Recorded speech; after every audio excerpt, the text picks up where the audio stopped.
Deputy Dean, and I'm noting the presence of our incoming faculty guild rep. And so, wonderful, I'm seeing the new Deputy Dean, and I saw the owl somewhere. Where is Adrian the owl? Adrian? But you are Should here. be here, Dr. Griffin. He's here. Oh, wonderful. All right, so good afternoon, everyone. Welcome to our faculty's pre-registration activity. I want to do quickly a roll call to make sure I have as many of our departments represented. Now, folks, we're online, so I can't have you scream and holler, but you can use the reactions that are below, right? There are various icons there that we will raise our hands to represent our programs or departments. So let's start off with literatures in English. All the literatures in English people using the thumbs up. Let's see if literatures in English is present. Literatures in English, going once, twice. I'm seeing the HOD incoming, Dr. Tomlinson, so your thumbs up should be up, ma'am. All right. Department of History and Archaeology, the hand clap, the applause. Yes, Dr. Peters, are we seeing your students? All right, so they should be coming. Karimak, using the, where did my notes go? My reactions, using the shock face. Karimak. All Karimak folks. All right, Shanoya, Jenna, Carol. Oh, Carol, you're a history, I think. All right. Library School, the Department of Library and Information Studies. Anyone here? We're using the heart emotion, heart reaction for DLIS. All right, there's so many persons coming on, I can't even keep up.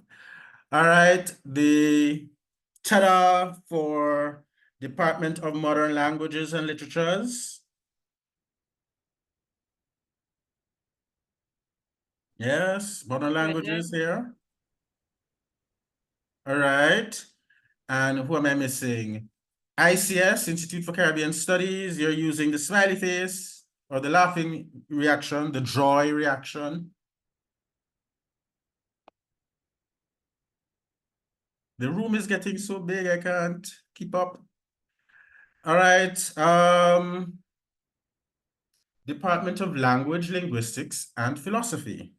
You are going to be using the thumbs up.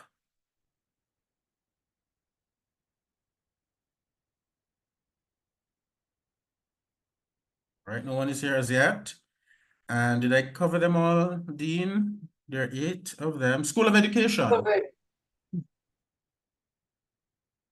And you're using the applause, emotion, reaction, yeah. School of Education. Wonderful. Am I missing anyone?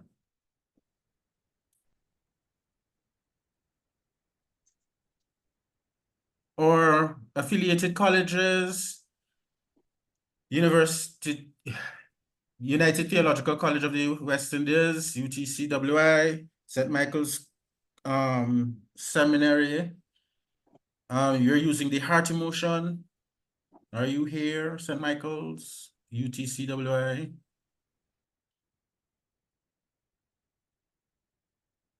Well, we have a room full of almost 50 persons, so it's good to see everyone here this afternoon. I am Dr. Stanley Griffin, your current Deputy Dean, and it has been my privilege to be working with most of you and through your departments to get you to this stage, and we're so happy that some of our returning students are here. The idea behind our 1-hour gathering is to ensure that you make some wise decisions regarding your registration. And so the entire faculties here, let me recognize the presence of our heads of departments or now incoming heads of departments and our incoming Deputy Dean. And so all feel welcome to participate this afternoon, as well as, all our incoming students and so forth. Feel welcome to be here. I want to welcome our dean, who is going to be leading us off with the feature presentation on literally on how you register and your decision-making process. And so we're so happy to have Dean Cohenberg with us this afternoon. And over to you, Dean.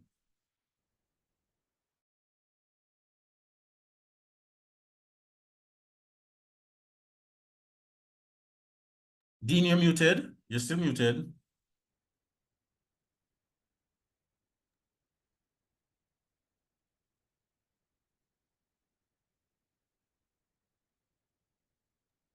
Okay. There you go. What I need to know is whether you're seeing the slideshow or whether you're seeing. We're seeing the slideshow. Okay, great. Yes. Wonderful. So let me just join Dr. Stanley Griffin with by saying a hearty welcome to the Faculty of Humanities and Education at the University of the West Indies, the Mona campus. My name is Sylvia Cohenberg, and I'm the Dean of the Faculty.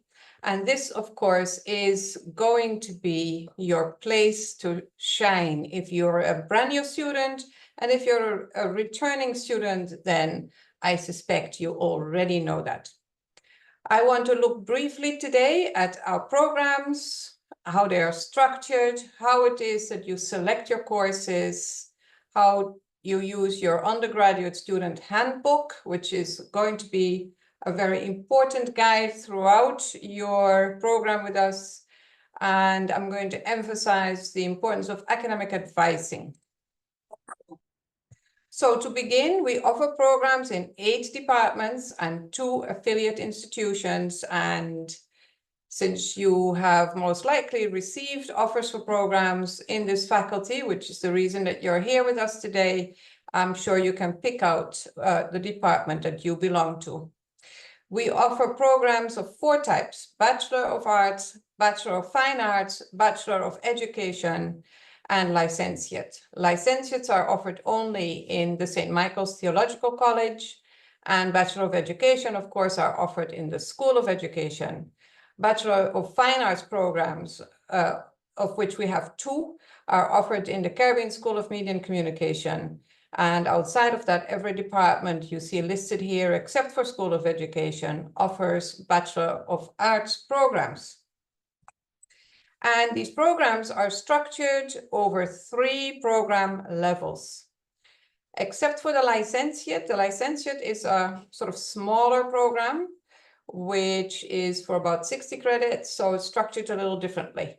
But any 90 credit degree program is structured over 3 levels, level 1, 2, 3. Each level is worth 30 credits, and I'm going to come back to what that means in a few minutes. At each level, you're going to be taking courses. And the first thing you need to know is how you can recognize your courses. Courses are identified by course codes, and course codes consist of 4 letters, which identify the subject area. So for instance, CLTR is cultural studies, PHIL is philosophy, LIBS is library and information studies, ANIM is animation, and so on. Directly following these 4 letters, there's going to be 4 numbers, and the first number indicates the level.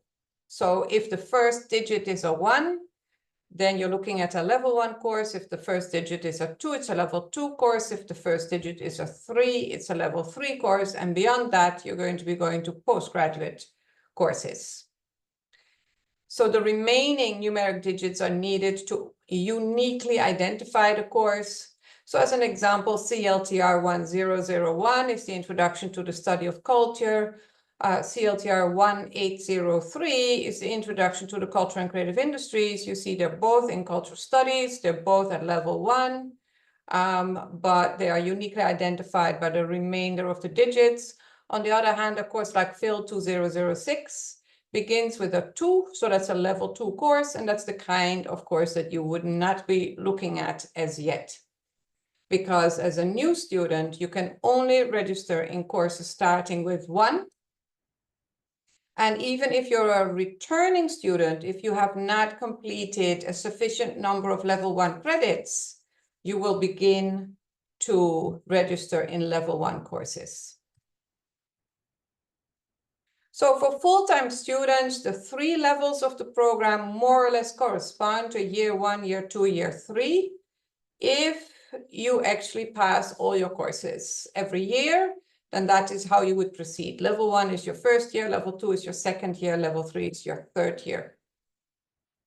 If you are coming in as a Bachelor of Education student who has already earned a diploma in education, then your program will more or less skip level 1. You will have some level 1 courses to take, but you will be also immediately registering in level 2 courses. So that's a little bit different.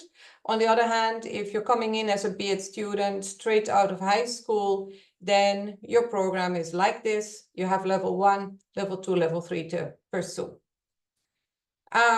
Anyone who fails a course in a given year must understand that you still need to compensate for that failure, either by repeating the same course or by selecting another course. Part-time students can only register in 3 courses per semester. And sometimes we recommend that as a part-time student who might be working, you register in only 2 courses per semester. So part-time students cannot consider themselves to be at level 2 when they come in their second year. They are actually still at level 1 at that point. Now here's an example of the Bachelor of Arts program in history. So you see here, this is a copy of the table that is printed in the handbook.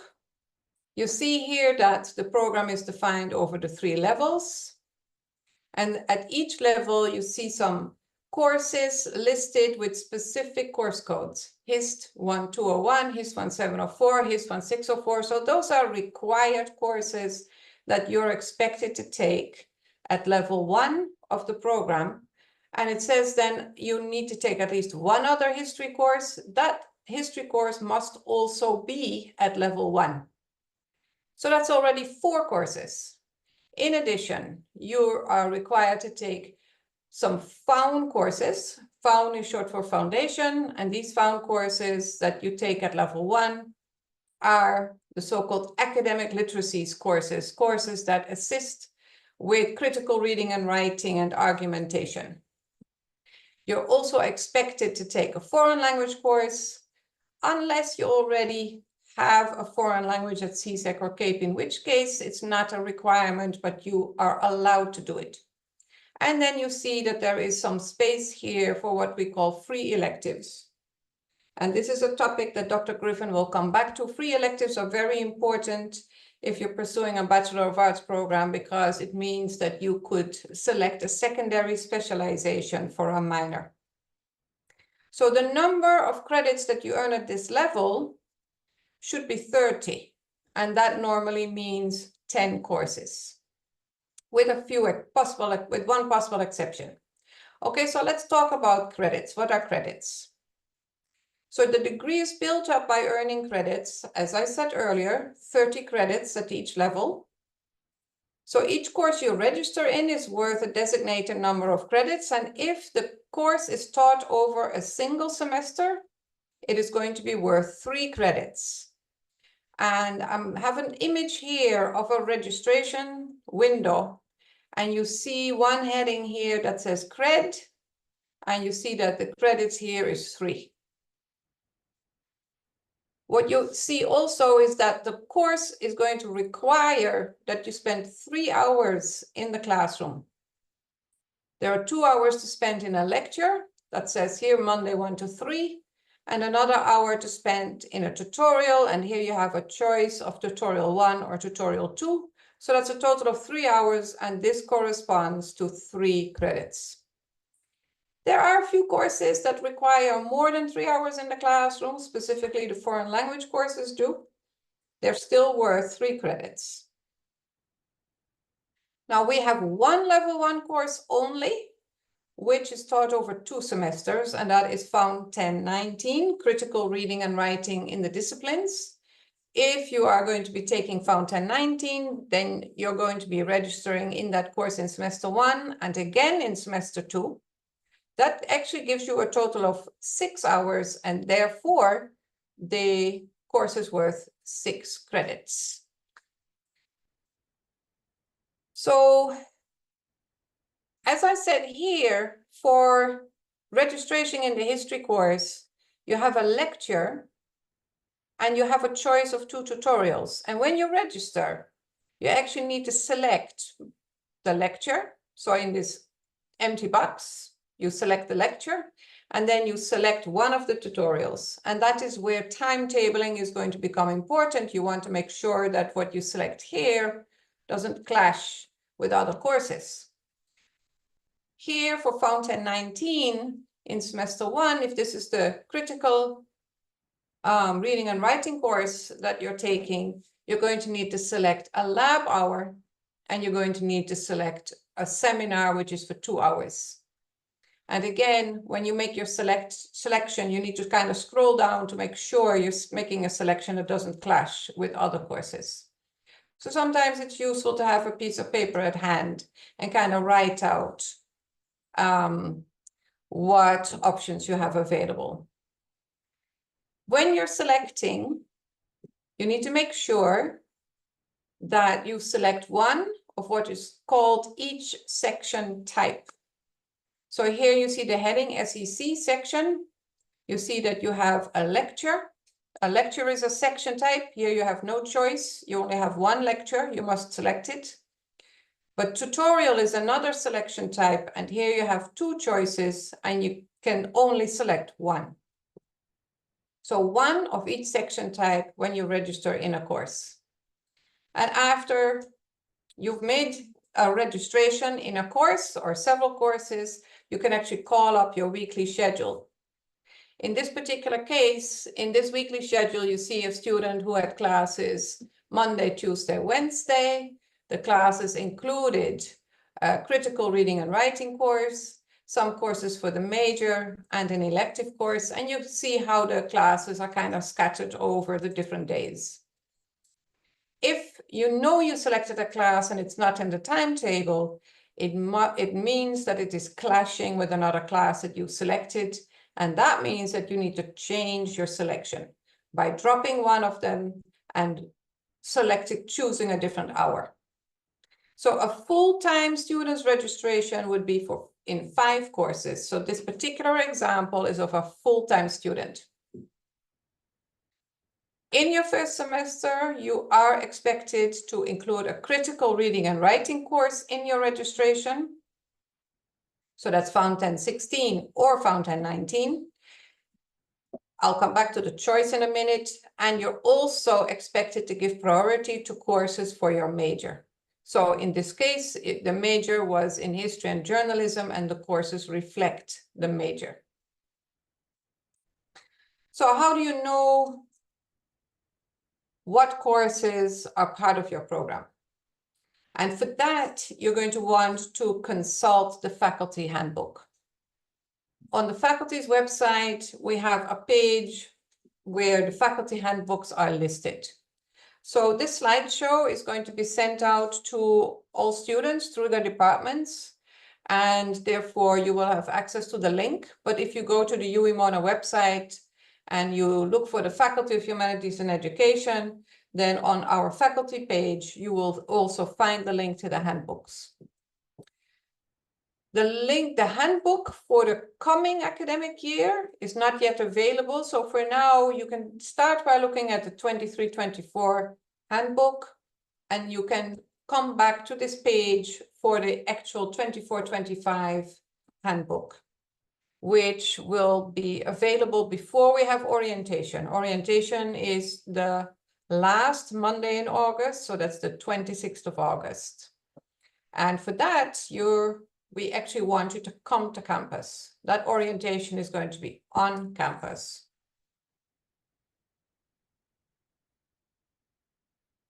So when you select your courses, you need to make sure to understand your program requirements. So the example I gave you of the BA History, complicated as it seems, is a relatively simple one because it is one major. But we have several programs that have more complex requirements.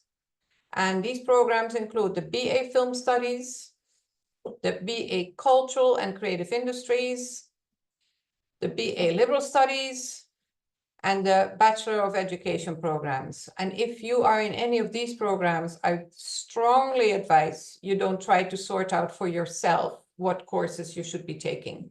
You really need to be talking to the department about your options. You can reach out to your department at this time, or you can wait until orientation. As I said, orientation is the last Monday of August, the 26th. And on that day, you will also have an opportunity to visit your departments for one-on-one consultation about your program.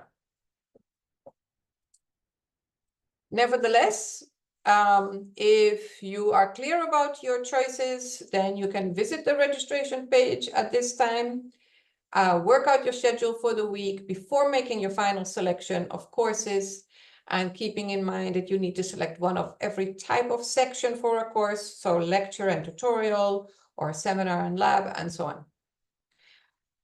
All right, the academic literacies course. So that's considered a foundation course. And it is a course that students are expected to take in their first year. If you're a Bachelor of Arts student, then you have 2 academic literacies courses to take.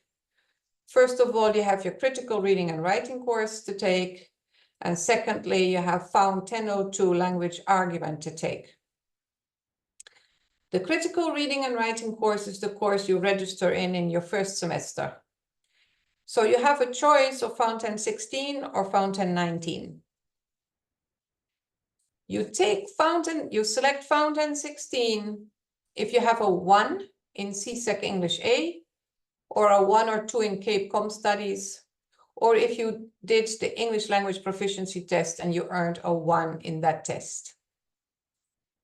If, on the other hand, you had a 3 in CSEC English A, or a 4 or 5 in Cape Com Studies, or you did the English language proficiency test and you earned a 2, you will register in Found 1019, and that requires registration in both semesters 1 and 2. You will actually earn 6 credits for that course. And any student who's taking Found 1019 this year will need to postpone taking Found 1002 until the next year. For Bachelor of Education students, your choice is between Found 1016 or Found 1019. Found 1002 is not a requirement for Bachelor of Education. If you earned a 2 in CSEC English A or a 3 in Cape Com Studies, you will need to sit the English Language Proficiency Test, which we call ELPT for short. And I've included a link here, but if you go to the UWIMONA website and you type in a search for ELPT, you will find it easily. Make sure if you're in a BA or BFA program that you find out whether you need to take a foreign language course. Actually, in any program, that you need to take a foreign language course with a choice of French, Chinese, Japanese, Caribbean Sign Language, or Spanish. If you don't have a foreign language at CSEC or CAPE, that is a requirement. If you do have a foreign language at CSEC or CAPE, it is optional and it's your choice. So there are a few useful links for the registration process. We have some videos online explaining how you add a course to your registration, how you drop a course from your registration, and how if the course tells you, if you try to register in a course and it tells you that an approval is required, how to request an override, which essentially means how to request an approval for your registration. I also want to share with you, and you will hear from your student guild faculty chair in a minute that you should be signing up for the faculty student guild. And again, this slideshow is going to be distributed to all the students through their departments. And so the links are going to be there for signing up for the mailing list from the Student Guild and signing up to join a subcommittee. And finally, I would like to point out that both the faculty and the departments have YouTube channels that you can be consulting for a lot of information about what we do and to look back at some of our notable events such as student award ceremonies or even a video of last year's orientation and so on. And with that, I end my presentation. Thank you.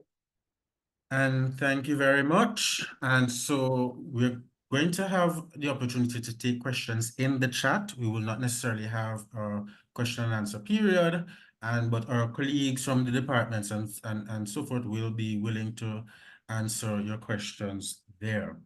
So thank you, Dean. And so it's now my turn to present on the various minors that we offer. Now, give me a second. Here we are. See my screen? Yes. Seeing your screen, but you need to start the slideshow. There we are. Thank you. All right. So the idea here is we have programs that are referred to as minors. And the idea is that these minors, these grouping of 5 or 6 courses, have major possibilities. The real gist is, even though you are accepted for a program that would allow you to major in, you do have the option of selecting from the list on screen to do other programs, other courses of a particular interest. And so you'll be designing your own degree. Now, chances are you'd have heard the dean make reference to majors, right? A 90 credit program with 33 credits or 30 to 33 credits at each level, or variably. And so you have your major. All of you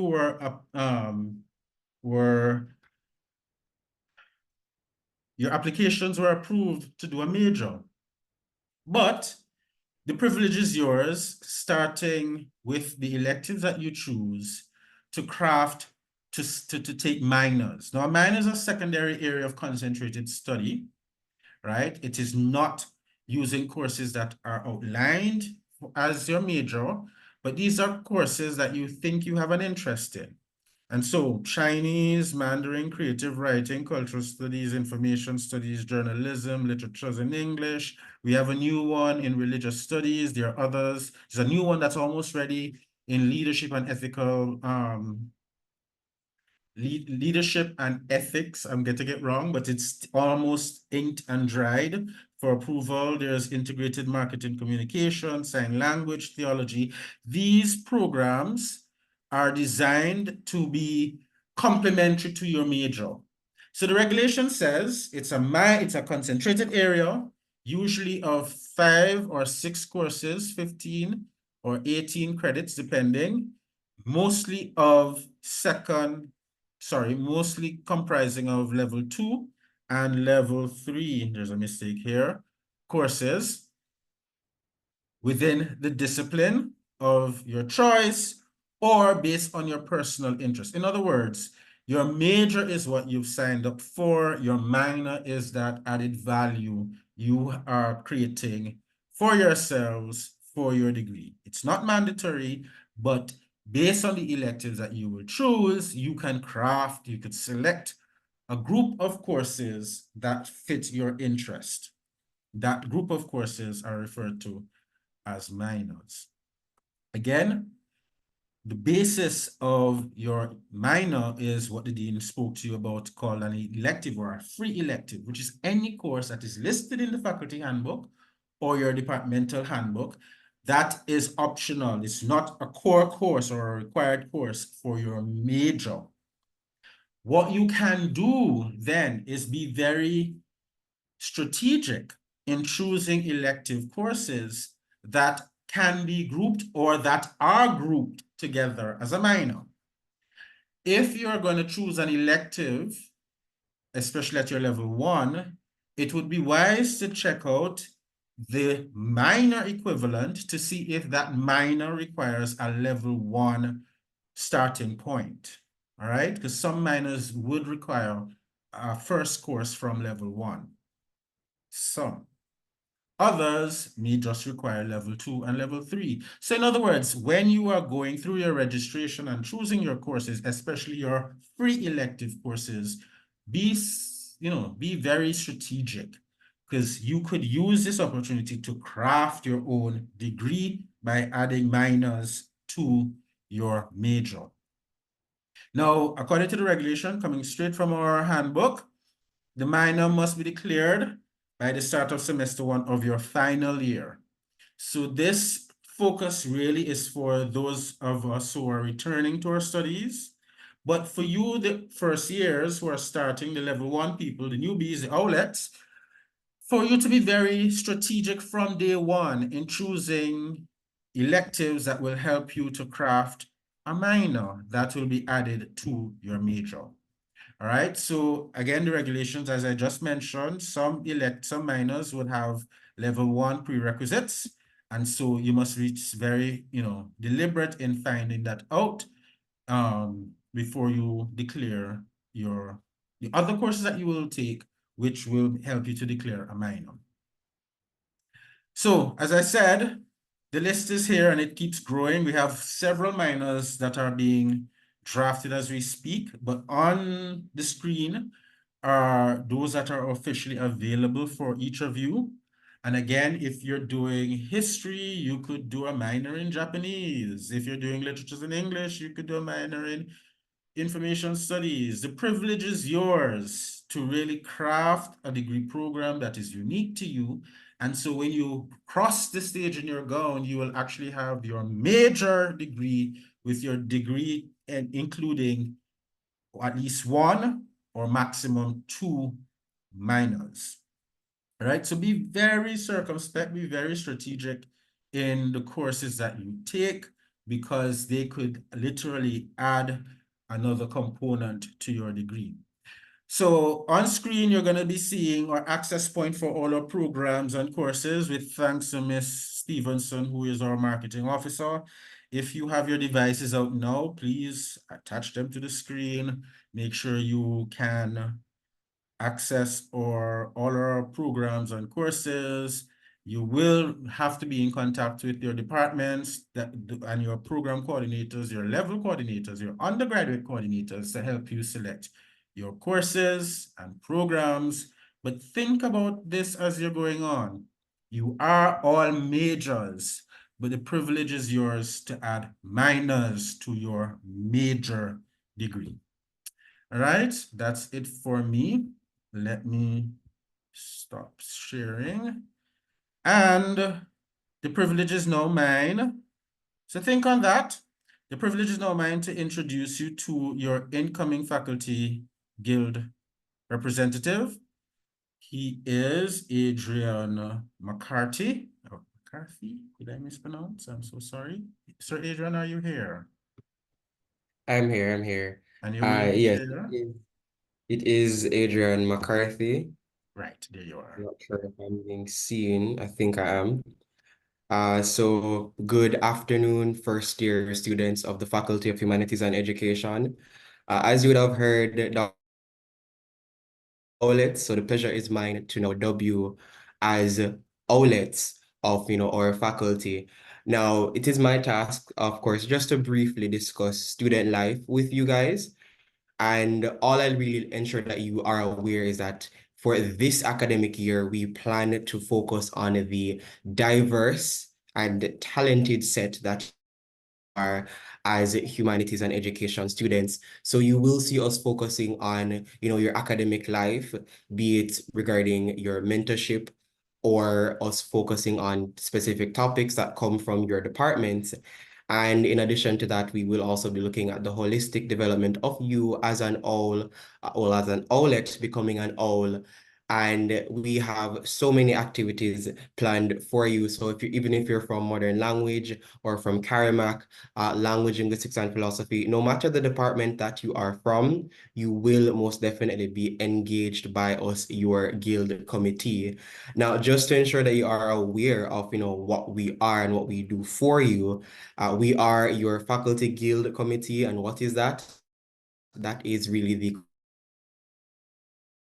committee of students that represent, and all of you are a part of our guild of students, and we are your guild committee. So whatever it is that you have as a concern, you do reach out to us, and we try to see how best we can, liaise and fix those problems. And of course, as I said, we have multiple fun activities for each and every one of you as first year students and going into your second and third year. Now, we do actually have a WhatsApp group for our first year OLETs, and I am sharing it now. So you guys can actually click on that link and join the WhatsApp group. Of course, we will interact in that group from a day-to-day basis. So, we can actually converse on whatever topics you need to converse on, also any further assistance that you might actually need to get as an OLET.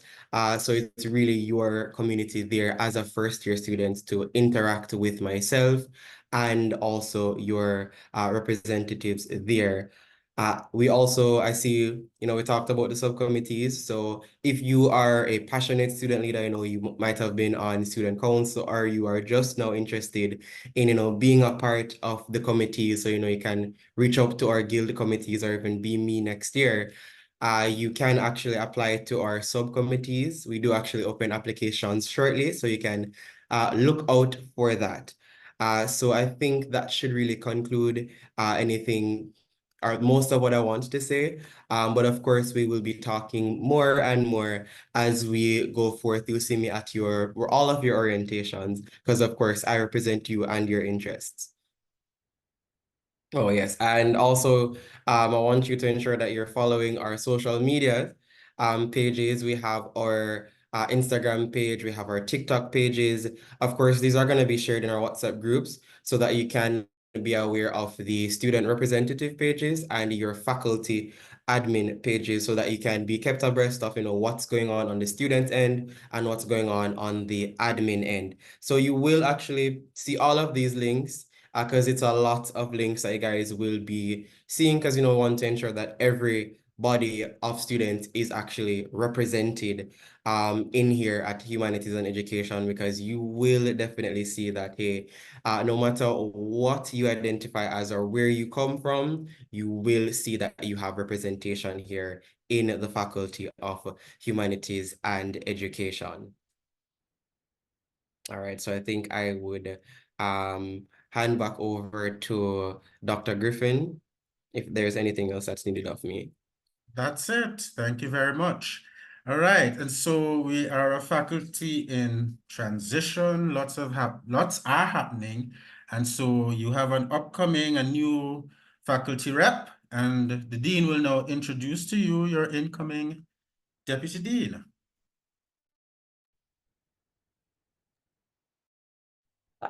Thank you, Dr. Griffin. So, Dr. Gordon Bell, Nova for short, Nova Gordon Bell, like a Nova shining, a shining star in the Faculty of Humanities and Education's universe. Dr. Gordon Bell is our Deputy Dean for Undergraduate Student Matters. And that includes a range of ways in which he's going to be interacting with you.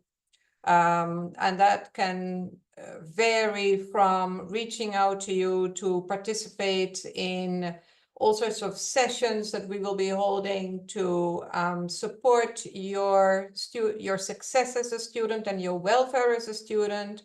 It can also include you reaching out to her for some individual advising.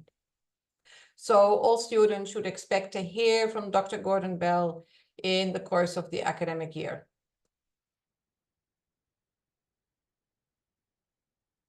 Okay, thank you, Dean. I want to just take this opportunity to welcome our new and returning humanities and education students. And of course, to encourage you all to empower yourself for the upcoming academic year. Read all you can about the program requirements and university regulations the Dean has gone through meticulously, but you need now to empower yourself, settle down with a nice cup of coffee, tea, or whatever you like, and get into those requirements. It will make all the difference to your university experience.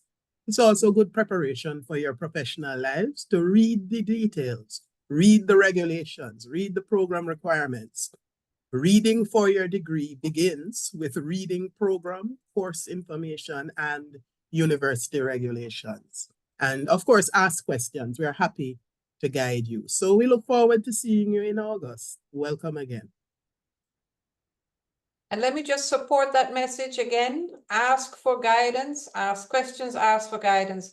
And please do not take the word of other students as gospel when it comes to your course selection, because they're not always as well informed as you might think they are.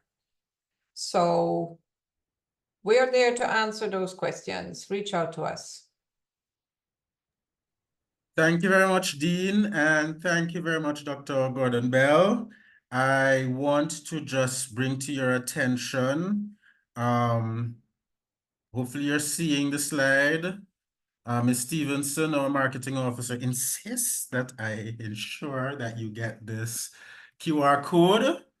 So grab your devices quickly, get yourself clicked on, and please keep in touch. You've heard the incoming deputies. Start reading your handbook, start, making your selections. Just make, little notes about those electives that you think are exciting and added value to you, and start preparing yourself for the new academic year starting in August. And yeah, that's it. That's it for me. It has been a privilege to work with each of you and to have helped some of the newer ones to come through the process. And so again, I'll be working with you till the 31st of July, and then I'll have to hand you over to Dr. Gordon Bell. But it has been a privilege, and please take your studies seriously. It's not just fun and games. As much as we love for you to have your fun and games, please start your reading now. Thank you very much. Anything else from you, Dean? You're Are you muted. going to allow some Q&A? We could. We have some time. So folks, if you have some questions, you could chat or turn on your mic, and let's do that. So any questions,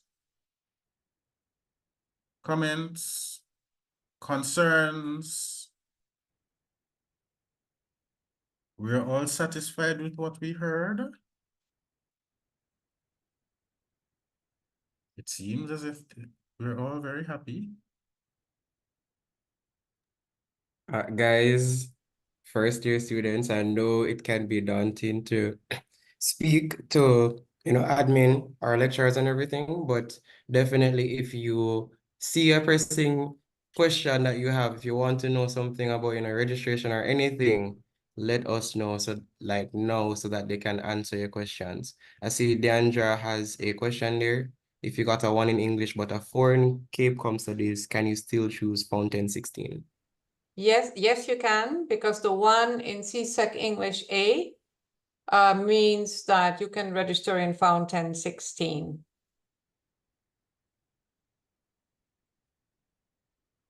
So let me just repeat again. If you got a 1 in CSEC English A or a 1 or 2 in Cape Com Studies, you register in Fountain 16 in semester 1 and Found 1002 in semester 2. If you got a 2 in CSEC English A or a 3 in Cape Com Studies or both, you need to sit the English language proficiency test, and there will be a sitting in August for which registration is now open. If your CSEC English A was a 3 or your Cape Com Studies was a 4 or 5, then your choice is going to be for Fountain 19, which is a year-long critical reading and writing course. So the student who's asking about writing, literature, and publishing, so that is actually your program. It's a wonderful program which combines creative writing, literature in English, and professional development courses in publishing. And the program is offered in the Department of Literatures in English. So that is your department. The Department of Literatures in English. So your program name does not always match the name of your department.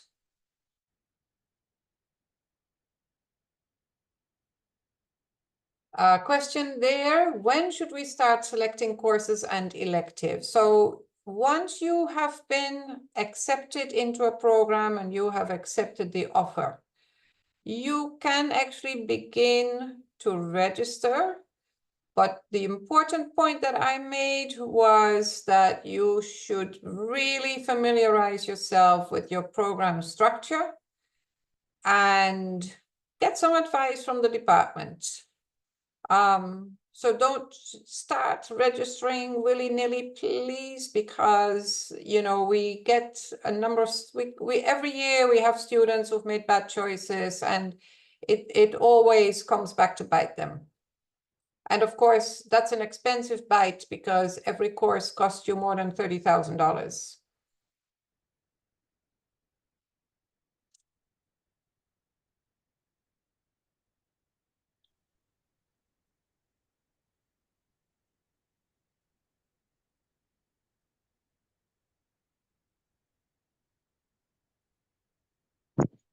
Okay, so I just put let me see if this is going to work. I just put my presentation in the chat. So you can download it directly from the chat and get some advice from that presentation. So you can actually wait until you're meeting physically. Deandra, that's not such a bad idea. You can wait until you're meeting physically. In the meantime, you do begin to familiarize yourself with the handbook, the requirements for your program, so that you have a fair idea of what are going to be the expectations, and also what sorts of questions you're going to have about your registration. The minor options, we have several dozen minors around the faculty. So Dr. Griffin, I don't think you presented all of them. Did you list all of them? No, I didn't list all of them. The flyer has all of them, and the flyer will be a part of that QR code that you would have got, but it is on our website and so forth. So the entire list is available on our faculty website.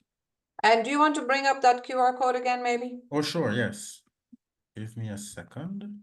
So there is a question here about whether classes are fully face-to-face, because on the application, he saw that it was mixed. And this is someone who's doing the BA Writing, Literature, and Publishing. I would say that the majority of your classes are going to be face-to-face, but there may be some components that are online.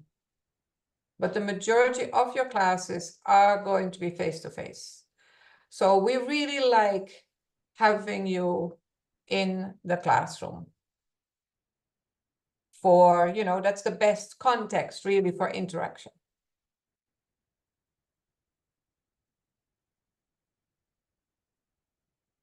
Someone here is majoring in journalism. So when you look at the handbook, you will see that there are a couple of courses that are absolutely required for the major. Then, of course, there's the foundation courses that you must take. You may or may not need to take a foreign language course. And outside of that, you're going to be able to select courses that don't have to, but could lead to a minor. And so here is a list of options on screen and a QR code. And what goes well with your program is really going to depend on why you are in journalism. Because you can be in journalism, for instance, to specialize in journalism on, sustainability issues. Or you could be in journalism because you want to specialize in financial news. Or you could be in journalism because you want to specialize in culture and lifestyle. Or you could be in journalism because you want to specialize in areas that have to do with communication. So depending on what it is that motivates you to pursue journalism, that would provide you with the basis for selecting an area for a minor. And like I said, a minor is not a requirement.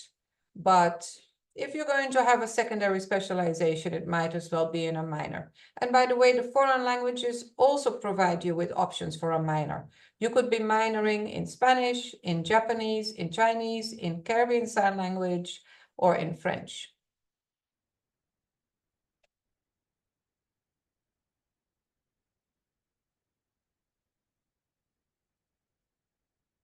When do you move in? Oh my God, that's a question for the student halls, right?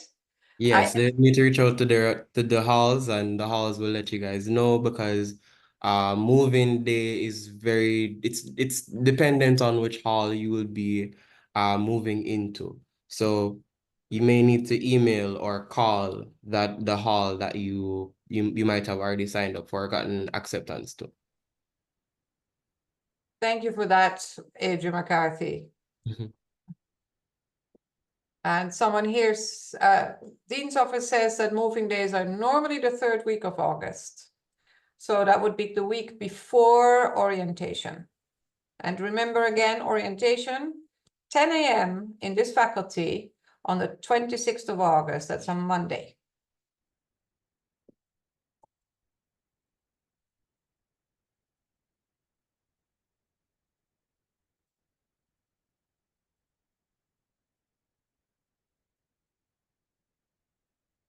All right, Olets, do we have any more questions? Anything else that is really buzzing in your brain now?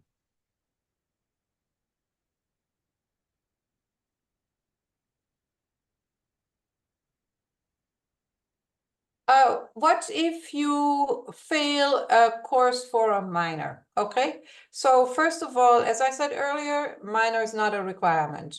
But if you have decided that you definitely want a minor, let's say you want a minor in English language, writing and speech, and you failed a course for the minor, but you have earned enough credits to graduate, then you need to decide whether what that minor is worth for you.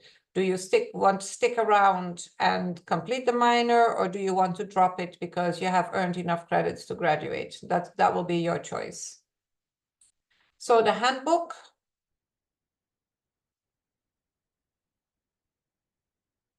is on the faculty website, and I'm just going to quickly get the link.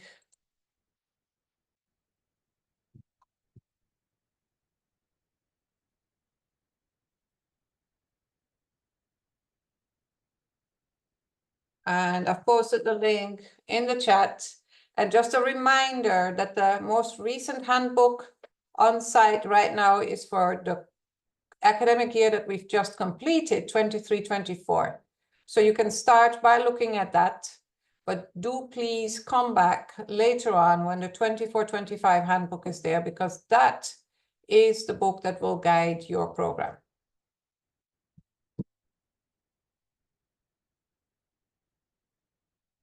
The identification card procedure, again, that is not something we do in the faculty, so you have to reach out to the campus or university customer service for that. Dean, there's a question on the possibility of double majors. Could you respond? Oh, is the question specific or general? Yeah, it's general. very general. Yeah. Yes, a double major is possible, but there are some restrictions. So you would want to actually speak to the deputy dean about that to see if that's realistic. Some double majors are not really realistic to pursue. Yes, so it's really dependent on the program that you're looking for. Yeah, you're looking to double. So yeah, it requires a conversation. Absolutely. Okay, so the cost of courses does not depend on whether you're taking them for your major or your minor.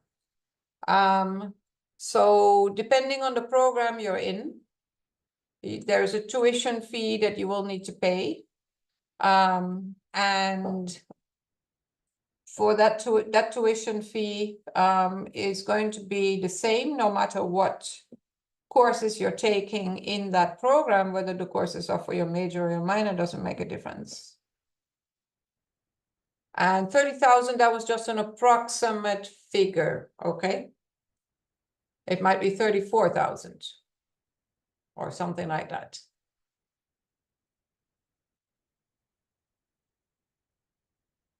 And the tuition fees for undergraduate programs.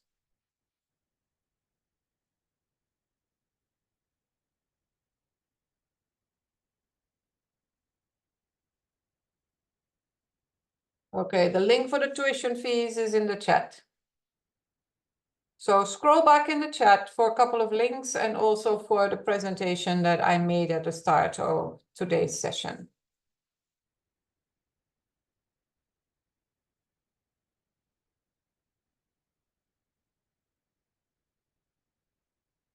Okay, with that, I think we might be about done. Dr. Griffin? Yes, Dean, sounds like it, looks like it. So folks, you have the information presented and you have the various links. Kindly move quickly to ensure that you've clicked what you need to click, download what you need to download. And so you could start the ball rolling your registration. There is a new a faculty email address that's there in the chat. So feel free to reach out to us in the faculty office, in addition to keeping in touch with your various departmental contacts. Again, congratulations on reaching this stage in life. As I said to some students yesterday, not everyone that applies actually gets through the gate. And so please congratulate yourselves on reaching this point. But please, it's not just the place to lime, it's really the place to shine. So prepare to get some work done. And yes, be your best self. So that's it for this afternoon. Thank you for joining us. The recording of this event, this activity will be placed on our faculty's YouTube channel. Thank you, Faculty Office. And so you can see the content and experiences yet again and circulate it to your friends that are joining us in August. That's it. Thanks for joining us. Thank you, Dean. Thank you, Adrian. Thank you, Madam Gordon Bell, Dr. Gordon Bell. And we're really looking forward to seeing each of you in August. So see you all soon. Enjoy your summer till then. Have a good one. Bye, everyone. Bye all. Right.